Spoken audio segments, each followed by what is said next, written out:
Assalamualaikum warahmatullahi wabarakatuh. Perkenalkan, nama saya Nur Irfansyah, NPM 235920101.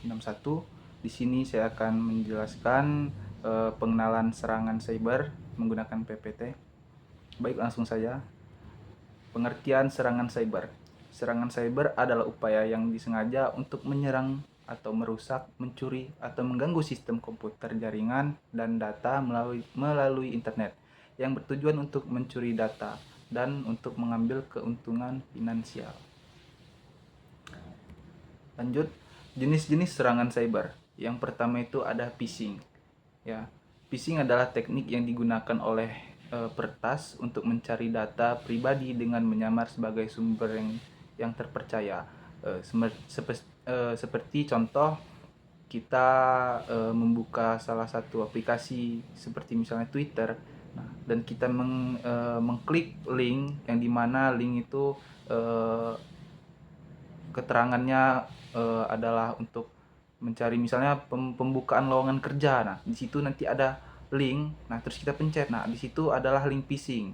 Nah, di situ mereka biasanya para hacker itu memberikan link-link phishing supaya kita menekan dan kita masuk ke dalam link itu, dan itulah tempat mereka menyerang kita di internet, melalui internet. Kemudian serangan DDoC, serangan distributor denial of service, mengakibatkan servis secara menolak permintaan koneksi, membanjiri jaringan, dan menyebabkan kelambatan. Nah, kemudian itu ada tidak memperbarui perangkat lunak. Jadi ketika kita tidak memperbarui perangkat lunak tuh bisa saja serangan itu langsung masuk tanpa adanya proteksi lebih dari perangkat kita, dan itu dapat memudahkan para hacker masuk dan menjebol keamanan dari sistem perangkat kita. Makanya bagi kalian yang ketika ada update dari entah itu dari smartphone-nya atau dari komputer, laptop, itu diusahakan diupdate. Supaya apa? Supaya keamanan jaringan-jaringan di smartphone Anda, di laptop, komputer Anda itu bisa lebih aman, lebih ditingkatkan lagi keamanan security-nya. Kemudian itu ada dampak dari serangan cyber. Yang pertama itu ada kehilangan data.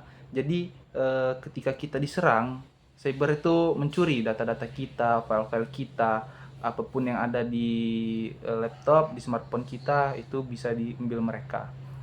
Yang kedua itu akses ilegal ke sistem. Jadi mereka itu mengakses secara ilegal di sistem kita tanpa kita setujui. Nah, itu bisa dari yang tadi yang sudah saya sebutkan, dari link phishing itu tadi, karena kita mengklik sembarangan link tanpa kita sadari itu adalah link phishing. Nah, jadi itu tempat mereka mencuri masuk secara ilegal tanpa kita sadari dan mengambil data-data kita. Kemudian ada kerusakan sistem. Nah, ketika mereka masuk ke sistem kita dan mengambil data-data kita, maka otomatis data-data itu akan hilang, atau mereka juga merusak sistem yang ada. Jadi mereka itu bukan hanya mengambil tapi merusak. Itulah dampak dari serangan cyber. Kemudian lanjut, motivasi pelaku penyerangan cyber. Yang pertama itu mencari keuntungan finansial.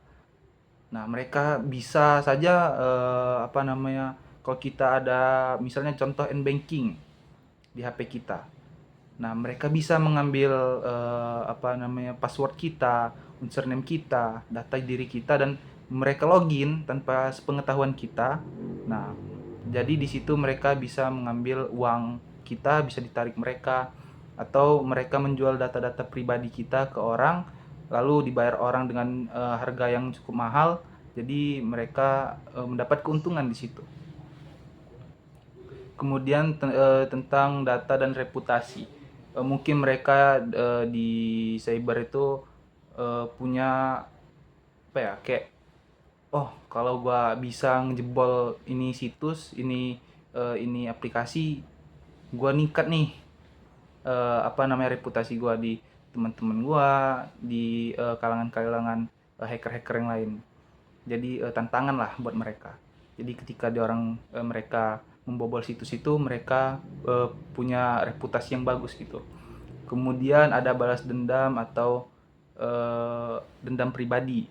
Contoh, misalnya mereka seperti IT di sebuah perusahaan, nah kemudian mereka dipecat, nah mereka kan punya dendam. Nah, bisa jadi mereka di luar sana menyerang perusahaan itu karena motifnya itu tadi balas dendam, mereka menyerang perusahaan itu dan ya data-datanya bisa keserang, bisa diambil, dan mereka juga biasanya itu membuat bom waktu.